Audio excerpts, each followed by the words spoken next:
Hello friends, आज मैं सुनाने वाली हूँ देर हुई पाने में तुमको का 7th पार्ट। ये इस जियानोंग फैन फिक्सन का लास्ट पार्ट है। स्टोरी जल्दी ख़त्म हो गई क्योंकि इसको मैंने एक शॉर्ट स्टोरी के हिसाब से ही शुरू किया था। इसमें मैंने बहुत ज़्यादा डिटेल्स नहीं दिया, पर मुझे लगता है कि मैंने स्टोरी को पूरा ही सुना दिया है। कुछ बाकी रह जाएगा तो बाद में कभी सुना दूँगी किसी एक्स्ट्रा चैप्टर में।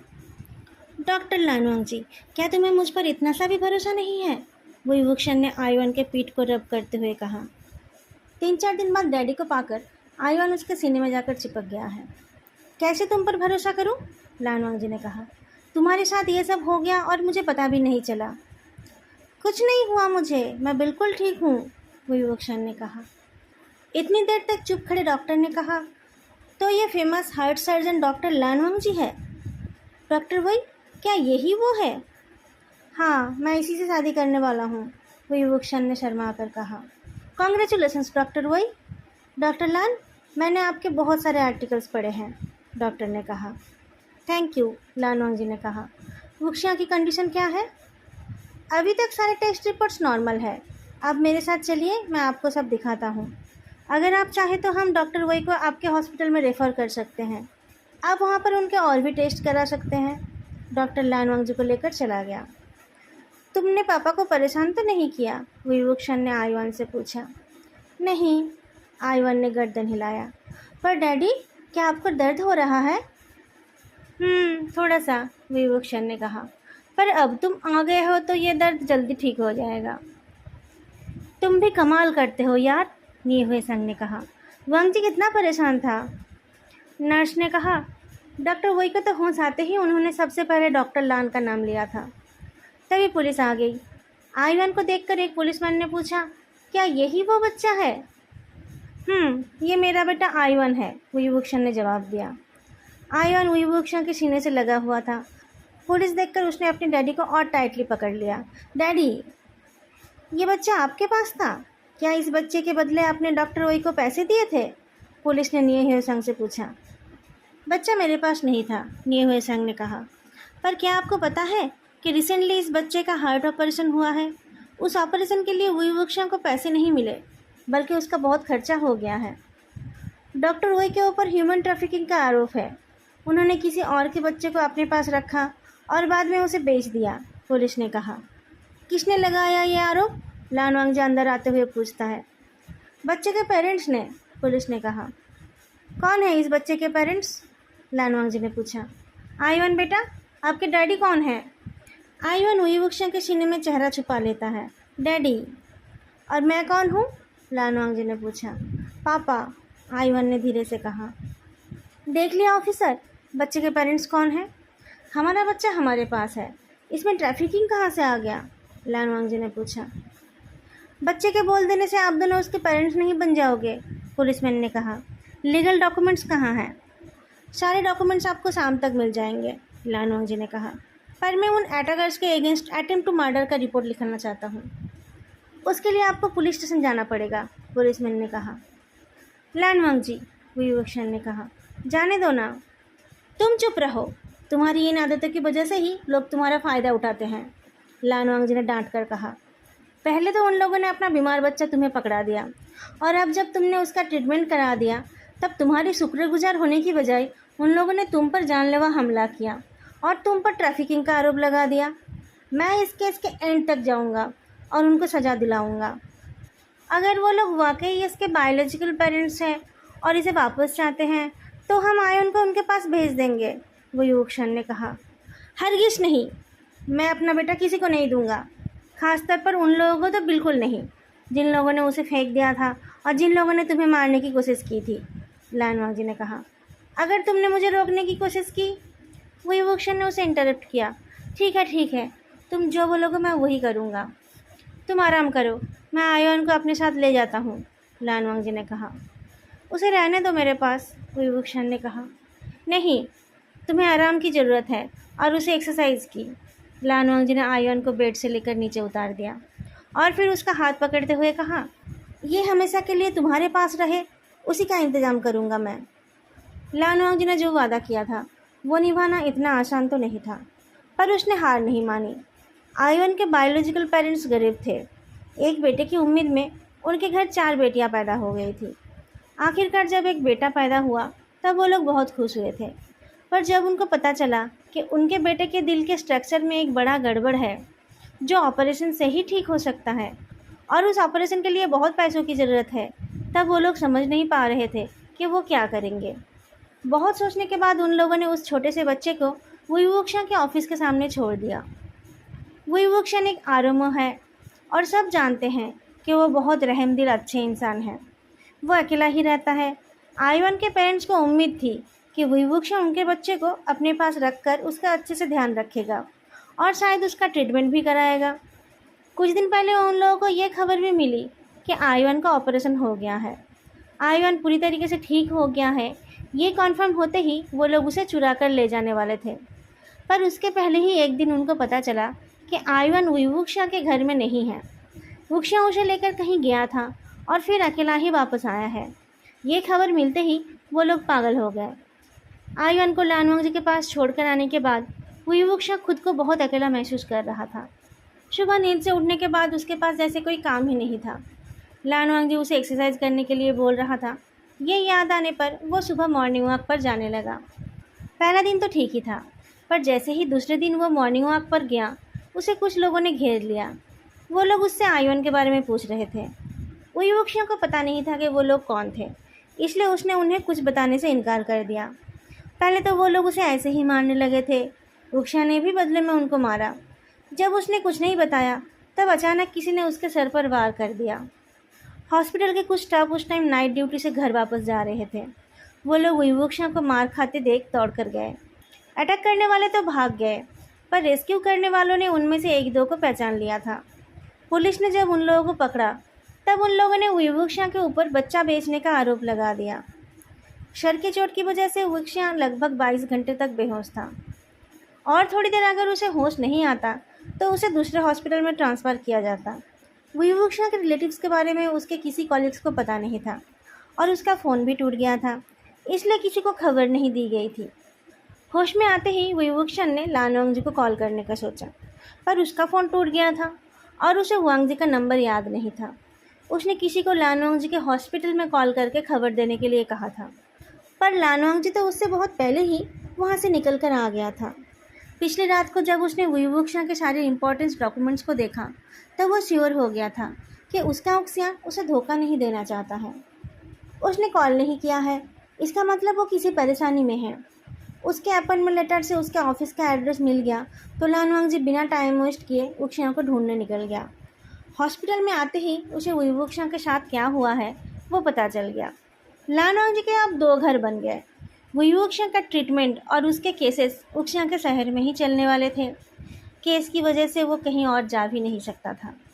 लानवांग जी अपने दोनों हाउसकीपर को वुइवुक्शा के क्वार्टर में ले आया ताकि वो दोनों आयवन और वुइवुक्शा की देखभाल कर पाए। केसेस के डेट्स नहीं होते हैं तो वो अपने हॉस्पिटल में जाकर अपना काम करता है और फिर ठीक टाइम पर आकर कोर्ट में पहुंच जाता है। ये केसेस सॉल्व ना होने तक वुइवुक्शा का ट्रांसफ़र भी नहीं होने वाला था। शहर के बड़े बड़े लॉयर्स को हायर करके लानवांग जी ने आखिरकार ये प्रूव करा दिया कि आयवन के पेरेंट्स ने अपनी मर्जी से अपने बीमार बेटे को वुइवुक्शा के पास छोड़ दिया था, इसलिए उनका उस बच्चे पर कोई हक नहीं हो सकता। उन लोगों ने वुइवुक्शा पर जानलेवा हमला किया था। ये बात प्रूफ होने में ज़्यादा टाइम नहीं लगा। लानवांग जी ने कहा कि अगर वो लोग वादा करते हैं कि वो फिर कभी भी आयवन से नहीं मिलेंगे या फिर उसको वापस पाने की डिमांड नहीं करेंगे तो लानवांग जी उनके ऊपर से अटेम्प्ट टू मर्डर का केस विथड्रॉ कर लेगा। जब फाइनली वुइवुक्शा का ट्रांसफ़र हो गया और वो अपने कॉलीग से विदा लेने लगा तब उसके एक कॉलीग ने कहा, डॉक्टर वुई, आप बहुत लकी हैं कि आपको डॉक्टर लान जैसे पार्टनर मिले हैं। आप दोनों थोड़ा और जल्दी मिल जाते तो और अच्छा होता। बेटे की ट्रीटमेंट कराते कराते उसके सर्जन से प्यार, ये तो कोई फिक्सन जैसा लग रहा है। एक और कॉलीग ने कहा, आपका बेटा लकी है आपके लिए। बेटे की ट्रीटमेंट कराते कराते हमारा प्यार नहीं हुआ, लानवांग जी ने कहा, पर उसी के वजह से हम साथ हो पाए हैं। लानवांग जी, तुम चुप हो जाओ, वुइवुक्शा ने कहा। तो कब प्यार हुआ था आप दोनों में? एक कॉलीग ने पूछा। मुझे उससे प्यार हुआ जब हम मेडिकल कॉलेज के फर्स्ट ईयर में थे, लानवांग जी ने जवाब दिया। उसको कब हुआ वो उसे ही पता है। ला जा, अब बस करो, विभूषण लानोंग जी का हाथ खींचता है। सब कुछ बता दोगे क्या? विभूषण रिचुअल्स पर विश्वास नहीं करता है और लानवांग जी को दिखावा पसंद नहीं है। उसने अपने घर में ही कुछ क्लोज लोगों को बुला लिया, जिनके सामने उन दोनों ने ज़िंदगी भर साथ रहने का वादा किया। पूरे इवेंट की जिम्मेदारी एक इवेंट मैनेजमेंट कंपनी को दिया गया था, पर निये हुए संग ने खुद सब कुछ चेक किया। दोनों के कुछ कॉलीग्स और कुछ पुराने दोस्त शादी में आए थे। कुछ कॉमन फ्रेंड्स भी थे। जो लोग दूर रहते हैं उन लोगों ने कॉल करके विश किया। जियान चेंग और वेन चिंग ने भी कॉल किया। स्टूडेंट लाइफ में ब्रेकअप के बाद उन दोनों में कोई कांटेक्ट नहीं था। फिर कुछ साल बाद विदेश में एक सेमिनार में दोनों की मुलाकात हुई। दोनों फिर से करीब आ गए और फिर उन लोगों ने शादी भी कर ली। अब उन दोनों के 2 बच्चे हैं। उन दोनों से बात करके ये पता चला कि उनका ब्रेकअप क्यों हुआ था, ये उन दोनों को ही ठीक से पता नहीं है। शायद कोई गलतफहमी हो गई थी। उन दोनों ने इस नए शादीशुदा जोड़े को बहुत छेड़ा। जियान चेंग ने कहा, उक्शिया, तू तो हमेशा लड़कियों से घिरा रहता था। तुझे लानवांग जी पसंद था, ये तो तूने मुझे भी कभी नहीं बताया। वो उक्शिया हंस देता है। नहीं बता पाया, इसीलिए तो इतना लंबा इंतज़ार करना पड़ा। जियान चेंग ने फिर से कहा, वो तो ठीक है, पर मुझे ये समझ नहीं आया कि लानवांग जी को तुझ में क्या दिख गया था। वो क्यों तेरे लिए वेट कर रहा था? लानवांग जी ने कहा, उसे देखने के बाद कोई और दिखा ही नहीं मुझे। लाजा, तुमने बहुत बोल लिया है, अब फिर से शुरू मत हो जाना, वही वुक्शन ने कहा। वेनचिंग हंसने लगी। क्या क्या देखना पड़ रहा है। पहले तो वुक्शन लानवांग जी को कुछ बोलने के लिए फोर्स करता था और अब वो खुद उसे चुप करा रहा है। क्या वांग जी इतना ज़्यादा बोलता है, या फिर शादी के बाद हस्बैंड को बोलने का हक नहीं होता है? तुम अपने हस्बैंड को बोलने नहीं देती होगी, वही वुक्शन ने कहा। हाँ, मैं तो नहीं देती हूँ, पर वांग जी तो ऐसे भी नहीं बोलता है, वेनचिंग ने कहा। वो तो मुझे पता है ना कि वो कितना बोलता है, वही वुक्शन ने कहा। वो बोलने लगता है तो मुझे बोलने का मौका नहीं मिलता है। वेडिंग नाइट पर आयुआन को सुलाने के बाद जब युवक्षा अपने रूम में आया, तब लानवांग जी बेड पर बैठकर एक बुक पढ़ रहा था। युवक्षा के आने से उसने उसकी तरफ देखकर मुस्कुराया और फिर वो पढ़ना कंटिन्यू करता रहा। युवक्षा वॉशरूम से फ्रेश होकर आया। लानवांग जी तब भी पढ़ रहा था। युवक्षा बेड पर आकर लेटा, पर लानवांग जी ने बुक नहीं रखा। क्या कोई इम्पोर्टेंट टॉपिक पढ़ रहे हो? स्टूडेंट्स को पढ़ाना है? युवक्षा ने पूछा। नहीं, ऐसे ही कुछ रिसर्च पेपर पढ़ रहा हूँ, फॉर रेफरेंस, लानवांग जी ने कहा। ओह, युवक्षा ने कहा। ऐसे ये उतना इम्पोर्टेंट तो नहीं है, क्योंकि हम ये पहले भी कर चुके हैं, पर आज हमारी वेडिंग नाइट है। लानवांग जी ने बुक रख दिया और फिर वो युवक्षा के पास लेट गया। क्या हुआ लाजा, तुम खुश क्यों नहीं हो?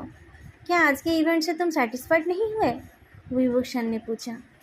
मैं सेटिस्फाइड हूँ, लानवांग जी ने कहा। युवक्षण ने उसे अपने पास खींच लिया। तो तुम इतना उदास क्यों हो? नहीं तो, लानवांग जी ने कहा। क्या नहीं तो? युवक्षण ने पूछा। कुछ नहीं हुआ मुझे, लानवांग जी ने कहा। युवक्षण ने उसे किस किया और फिर पूछा, कुछ तो हुआ है, बताओ मुझे क्या हुआ है? वेडिंग नाइट में क्या सिर्फ सवाल करते रहोगे? लानवांग जी ने पूछा। युवक्षा को महसूस हो रहा था कि कुछ तो गड़बड़ है, पर क्या, वो उसे समझ नहीं आया और ज़्यादा बातें ना बढ़ाकर उसने अपना काम शुरू कर दिया। लानवांग जी को युवक्षा से बहुत प्यार है और वो उसे बहुत चाहता है।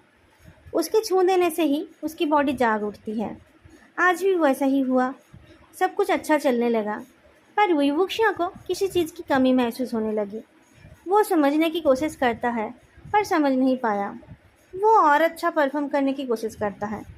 लानवांग जी को अच्छा लग रहा है, ये तो उसे समझ आया, पर जब सब कुछ कंप्लीट हो गया तब उसका दिमाग थोड़ा क्लियर हुआ और उसे प्रॉब्लम पता चल गया।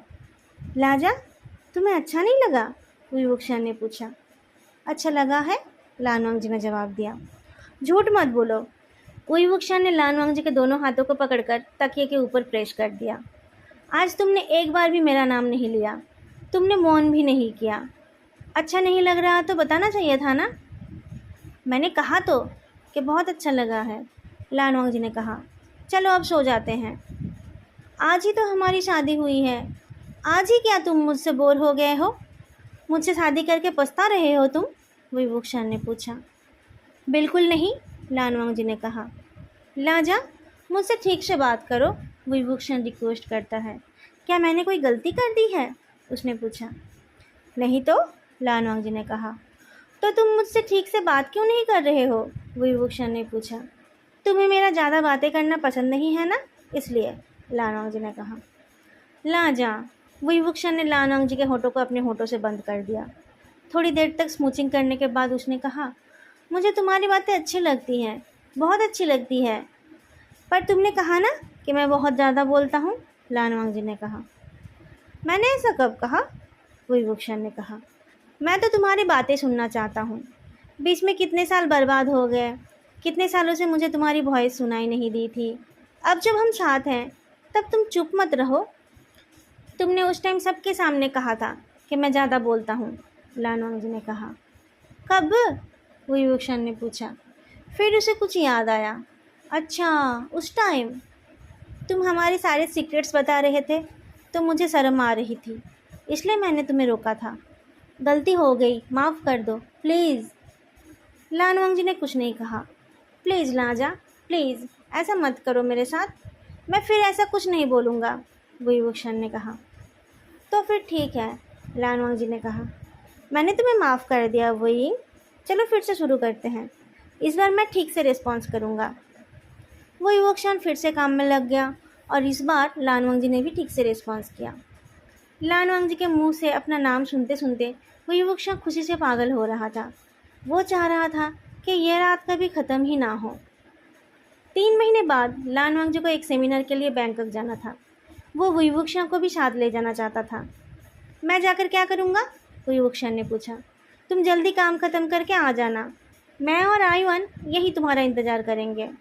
नहीं, आयुन भी हमारे साथ चलेगा, लानवांग जी ने कहा। तुम छुट्टी के लिए अप्लाई करो, मैं बाकी सब कुछ अरेंज कर लूँगा। पर तुम तो सेमिनार के लिए जा रहे हो, विभूषण ने कहा। सेमिनार के बाद हम और 3-4 दिन वहाँ पर रुक जाएंगे। वही, प्लीज़ चलो ना, हम लोग अभी तक कहीं घूमने नहीं गए, हमारा हनीमून भी नहीं हुआ, लानवांग जी ने कहा। बच्चा लेकर कौन हनीमून पर जाता है? विभूषण ने पूछा। बच्चा लेकर शादी की है तो बच्चा लेकर ही हनीमून में जाना पड़ेगा ना, लानवांग जी ने कहा। और फिर प्लीज़ प्लीज़ करते हुए विभूषण के चेहरे को किस करता रहा। जिस टाइम लानवांग जी सेमिनार में बिजी था उस टाइम विभूषण आयुन को ऐसी जगह पर ले गया जो बच्चों के लिए इंटरेस्टिंग है। सेमिनार के ख़त्म हो जाने पर तीनों एक साथ घूमने लगे। वापस जाने से पहले वो लोग एक सी साइड रिसोर्ट पर भी रहने गए। समुंदर में नहाने के बाद दोनों रेत के ऊपर बैठकर नारियल पानी पी रहे थे और आयुन उनके सामने खेल रहा था। दोनों पेरेंट्स की नज़र अपने बच्चे पर ही थी। आसपास और भी 2-4 बच्चे खेल रहे थे। थोड़ी देर में बच्चों का एक ग्रुप बन गया और वो साथ में खेलने लगे। बाकी बच्चों के पेरेंट्स भी आसपास ही थे। एक औरत बीच से खाली बॉटल, खाली फूड पैकेट्स उठा रही थी। लानवांग जी को लगा कि वो दूर से उसकी तरफ ही देख रही थी। थोड़ी देर में वो अपना काम करते करते बच्चों के ग्रुप के पास से गुजरी तो आयुन ने उसकी तरफ देखा। उसकी तरफ देखते ही वो डर गया और अपने पेरेंट्स की तरफ दौड़ने लगा। आयुन डर गया है। विभूषण उठकर खड़ा हो गया। क्या उस औरत ने कुछ किया? लानवांग जी भी उठकर खड़ा हो गया। नारियल पानी बेचने वाले आदमी को भी ये सब दिख गया था। आयुन ने आकर विभूषण को पकड़ा तो उसने पूछा, क्या हुआ, क्यों डर गए? वो आंटी, आयुन ने कहा। क्या किया उस आंटी ने? लानवांग जी ने पूछा। नारियल पानी वाले ने कहा, वो औरत थोड़ी सी पागल है पर वो किसी को कुछ करती नहीं है। वो पागल है तो यहाँ क्यों घूमती रहती है? लानवांग जी ने पूछा। कुछ साल पहले वो यहाँ घूमने आई थी और इसी रिसोर्ट में आकर रुकी थी। पर उसके साथ जो आया था, कोई कहता है कि उसके साथ उसका पति था, कोई कहता है कि उसके कुछ दोस्त थे, नारियल पानी वाले ने कहा। वो लोग उसे यहाँ छोड़कर चले गए। जाते टाइम वो लोग इसका सारा सामान भी ले गए और ये ठीक से कुछ बता भी नहीं पाई। पुलिस वालों ने भी कुछ नहीं किया और करते भी क्या, इसके पास ना तो पासपोर्ट है और ना ही वीज़ा। ये कौन है, कहाँ से है, किसी को नहीं पता। रिसोर्ट में जो रिकॉर्ड्स थे वो भी गलत थे। अब इसका रहने का भी कोई जगह नहीं है और खाने का भी कोई ठिकाना नहीं है। इसके पास कोई पेपर्स नहीं है, इसलिए इसका ट्रीटमेंट भी नहीं हो सकता। ये यहीं बीच पर बॉटल्स उठाती है और उसके बदले उसे खाना मिल जाता है। हम लोग उसे नहीं भगाते और पुलिस भी उसे परेशान नहीं करती। उसने कुछ नहीं किया होगा, शायद उसका चेहरा देखकर ही यह डर गया है। विभूषण ने पूछा, क्या उसका चेहरा डरावना है? कभी तो शायद वो अच्छी ही दिखती थी, नारियल पानी वाले ने कहा। पता नहीं किस गलत काम की सज़ा मिली है उसे। वो औरत उस दिन दोबारा नहीं दिखी। अगले दिन जब ये लोग एयरपोर्ट जाने के लिए रिसोर्ट से निकले, तब गाड़ी से उन्हें वो औरत दिखी। वो कल वाले कपड़े ही पहनी हुई थी, तो विभूषण ने उसके चेहरे की तरफ अच्छे से देखा। उसे लगा कि उसने उसे पहले कहीं देखा है, पर वो याद नहीं कर पाया। गाड़ी चलती रही और आईवन लानोंग जी के गोद में बैठकर बकबक करने लगा, पर विभूषण के दिमाग में उस औरत का ही चेहरा घूम रहा था। अचानक उसने कुछ रियलाइज़ किया। गाड़ी घुमाओ, उसने कहा। रिसोर्ट पर वापस चलो। सर, हम इस जगह पर यू टर्न नहीं ले सकते, ड्राइवर ने कहा। थोड़ा आगे जाकर टर्न ले पाऊंगा। क्या भूल आए हो? लानोंग जी ने पूछा। उसने सारे ज़रूरी डॉक्यूमेंट्स चेक कर लिया।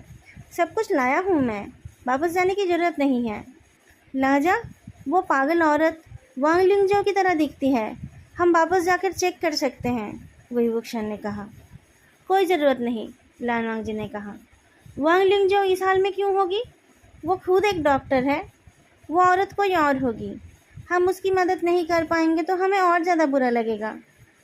और अगर वो वांग लिंगजो हुई तो? विभूषण ने पूछा। तो फिर ये उसकी कर्मों का फल है, लानोंग जी ने कहा। ड्राइवर ने पूछा, आगे एक यू टर्न है, क्या कार को घुमाना है? नहीं, लानोंग जी ने कहा। आप हमें एयरपोर्ट ड्रॉप कर दीजिए। विभूषण कुछ और बोलने जा रहा था, पर लानोंग जी ने उसका हाथ पकड़ लिया तो वो चुप हो गया। लानोंग जी ने कहा, इतने दिनों बाद तो तुम मुझे मिले हो। अब मैं हमारे रिश्ते पर और कोई प्रॉब्लम आने नहीं देना चाहता।